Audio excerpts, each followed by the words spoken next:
Ba, pumuti na pala ang aking kilikili. Dahil doon sa ginamit kong anong yun. 2 araw pa lang ako mga langga gumamit ng pangpaputi na yun na pangpaitim daw. Pangpaputi na pangpaitim. Yan na, pamuti na siya. Hindi ako makapagsando kasi nga nahiya ako sa aking kilikili na napakaitim. Pero ngayon, hindi na. Diga, proud to be na ako sa aking kilikiling ito. Kaya kung gusto nyo ilalagay ko yung link dyan kung saan siya mabibili. Kung saan nyo siya matatagpuan yung aking ginamit nyo.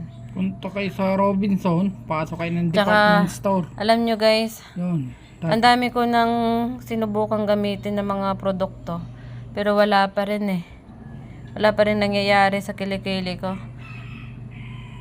Hanggang sa naisipan ko magpa-laser, wala din. Nakapagbayad din ako ng mahal doon pero wala din. Para ako nagsasayang lang ng aking pera. Nung nakita ko sa TikTok na murang-mura lang, pangpaputi talaga siya. Yun. Wala namang masama. Subukan, diga. Kaya sinubukan ko na. Yun. 2 araw ko pa lang siya ginamit. Ito na ang resulta. Anong masasabi mo, Daddy? Maitim.